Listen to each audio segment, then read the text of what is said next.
ఒక చిన్న హార్మోనల్ తేడా, కానీ దాని ప్రభావం మీ ముఖం నుంచి అండాశయాల వరకు. పీసీఓఎస్, ఇది స్త్రీ శరీరాన్ని లోపల నుంచి మార్చేస్తుంది, స్త్రీ హార్మోన్లను ఉల్టా మారుస్తూ. ఈరోజు దాని గురించి తెలుసుకుందాం. పీసీఓడీ లీడర్ పీసీఓఎస్ అనేది పునరుత్పత్తి వయస్సుగల మహిళల్లో సాధారణంగా కనిపించే అత్యంత సాధారణమైన ఎండోక్రైన్ డిసార్డర్. ఇది సుమారు 4 నుండి 12% మహిళలను ప్రభావితం చేస్తుంది. పీసీఓఎస్ కుటుంబ వారసత్వంగా కూడా వస్తుంది. కొంతమంది పరిశోధకుల అభిప్రాయం ప్రకారం ఇది ఆటోసోమల్ డామినెంట్ డిసార్డర్. ఇందులో CYP21 జీన్ మ్యూటేషన్ కనుగొనబడింది. సాధారణంగా పునరుత్పత్తి వయస్సులో కనిపించే పీసీఓఎస్ కొన్ని సందర్భాల్లో ప్రీప్యూబర్టల్లో కూడా కనిపించవచ్చు.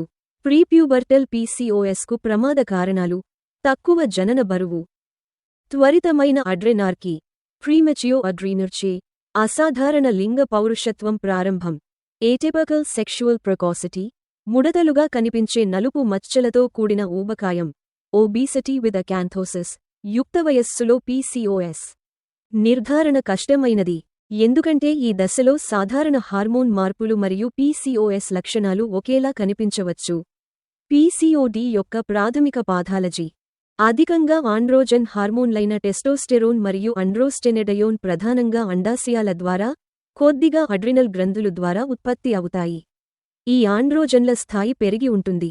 ఈ ఆండ్రోజన్లు శరీరంలోని కొవ్వు కణజాలం ఆడపోస్ టిష్యూ లో పెరిఫెరల్ అరోమాటైజేషన్కు గురై ఈస్ట్రోజన్గా మారుతాయి.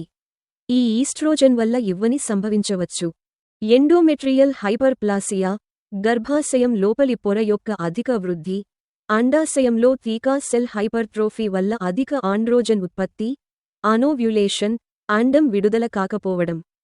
దీనివల్ల ఒలిగోమెనోరియా, చిక్కిన నెలసరి, ఆమెనోరియా, నెలసరి రావడం లేదు, మెనోమెట్రోరేజియా, అధికంగా మరియు అనియమితంగా రక్తస్రావం, వంధ్యత్వం, ఇన్ఫెర్టిలిటీ, అండాశయాలలో ఫాలిక్యులర్ సిస్టులు, సూత్ర కుడిపోటులు. పీసీఓడీ గురించి మరిన్ని విషయాలు మన తదుపరి వీడియోలో తెలుసుకుందాం.